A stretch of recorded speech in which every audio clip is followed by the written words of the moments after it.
Oh, battez-vous tant qu'il vous plaira. Je n'y saurais que faire, et je n'irai pas gâter ma robe pour vous séparer. Oui, je serais bien fou de m'aller courir parmi eux pour recevoir quelques coups qui me feraient mal. Venons à notre leçon. Monsieur, je suis fâché des coups qu'ils vous ont donnés. Cela n'est rien. Un philosophe sait recevoir comme il faut les choses.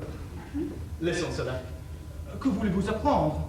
Tout ce que je pourrais, car j'ai toutes les envies du monde d'être savant, et j'enrage que mon père et ma mère ne m'aient pas fait étudier dans toutes les sciences quand j'étais jeune.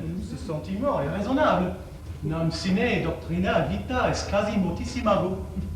Vous entendez cela? Vous savez le latin, sans doute. Oh oui, mais faites comme si je ne le savais pas. Expliquez-moi ce que cela veut dire. Cela veut dire que, sans la science, la vie est presque une image de la mort. Ce latin-là a raison. N'avez-vous point quelques principes, quelques commencements des sciences? Oh oui, je sais lire et écrire. Par où vous plaît-il que nous commencions? Voulez-vous que je vous apprenne la logique? Qu'est-ce que c'est que cette logique? C'est elle qui enseigne les trois opérations de l'esprit. Qui sont-elles, ces trois opérations de l'esprit? La première, la seconde et la troisième. Alors là, c'est la honte, arrive, pervéo, par les temps, etc.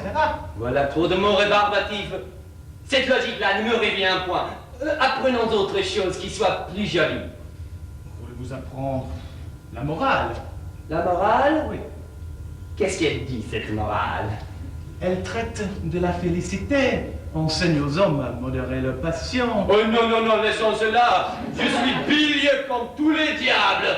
Et il n'y a morale qui tienne. Je me veux mettre en colère, tout mon sou, quand il m'en prend envie. Est-ce la physique que vous voulez apprendre? Qu'est-ce qu'elle chante, cette physique?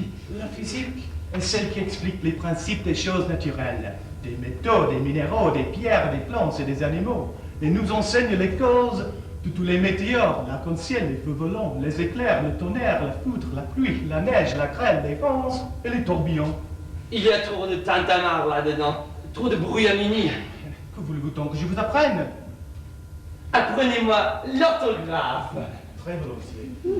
Et après, vous m'apprendrez l'almanach, pour savoir quand il y a de la lune et quand il n'y en a point. Soit. Pour bien suivre votre pensée et traiter cette matière en philosophe, il faut commencer, selon l'ordre des choses, par une exacte connaissance de la nature des lettres et de la différente manière de les prononcer toutes. Et là-dessus, je vais vous dire que les lettres sont divisées en voyelles, ainsi dites voyelles, parce qu'elles expriment les voix, et en consonnes, ainsi appelées consonnes, parce qu'elles sonnent avec les voyelles et ne font que marquer les diverses articulations des voix. Il y a 5 voyelles ou voix. A, E, I, O, U. J'entends tout cela. La voix A se forme en ouvrant fort la bouche. A. Ah. Ah. Oui. La voix E se forme en rapprochant la mâchoire d'en bas de celle d'en haut. A, E. A. E. A. E. Ma foi, oui, que cela est beau. Et la voix I, en rapprochant encore davantage les mâchoires l'une de l'autre et écartant les deux coins de la bouche vers les oreilles. A, E, I. A. E. I. I. I. I. Cela est vrai. Ah, les belles choses, les belles choses. Et la voix O, en rouvrant les mâchoires et rapprochant les lèvres par les deux coins, le haut et le bas. O. Oh. Oh.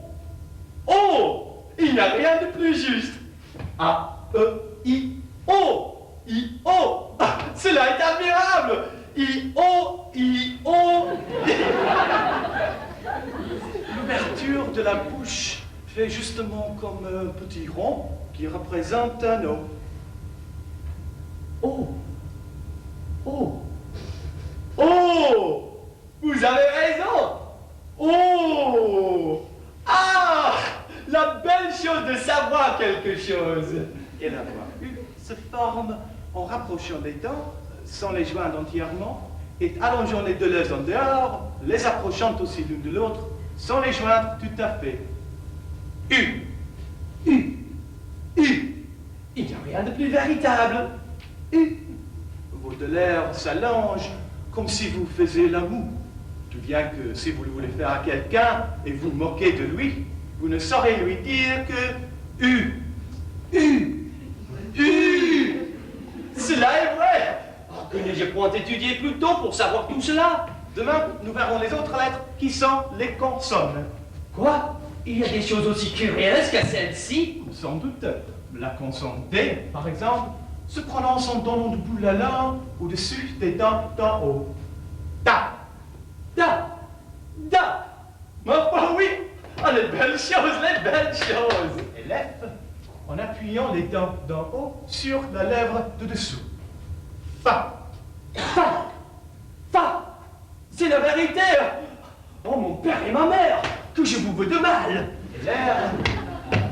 Et l'air en portant le bout de la langue jusqu'au haut du palais, de sorte qu'étant frôlé par l'air qui sort avec force, elle lui cède et revient toujours au même endroit, faisant une manière de tremblement. Ra. Cela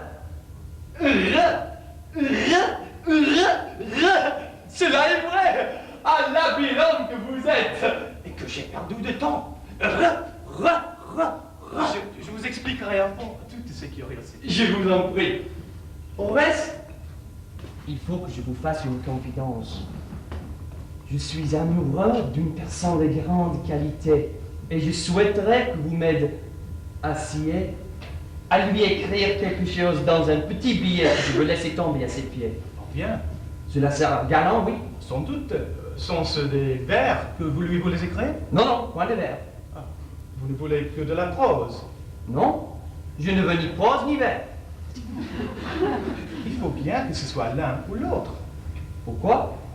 Pas la raison, monsieur, qu'il n'y a pour s'exprimer que les vers ou la prose.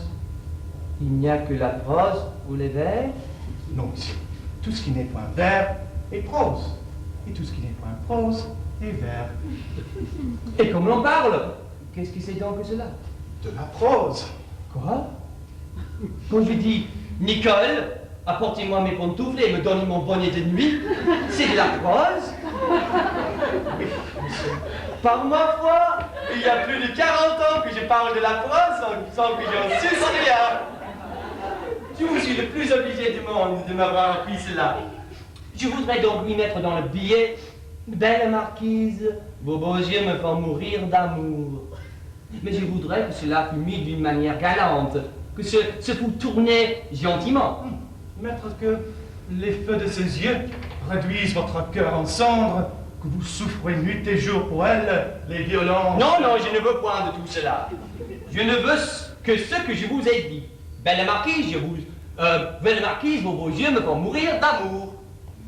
Bon, on les peut mettre, premièrement, comme vous avez dit, belle marquise, vos beaux yeux me font mourir d'amour. Ou bien, vos beaux yeux d'amour, belle marquise, mourir me font. Ou bien, me font vos yeux beaux mourir, belle marquise d'amour.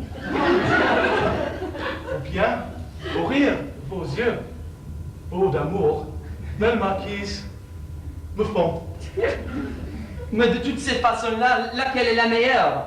Celle que vous avez dite, belle marquise, vos beaux yeux me font mourir d'amour. Cependant, je n'ai point étudié et j'ai fait cela du tout premier coup. Je vous remercie de tout mon cœur et vous prie de venir demain de bonne heure. Je n'y manquerai pas. Ah. Mais mon habit n'est pas encore arrivé.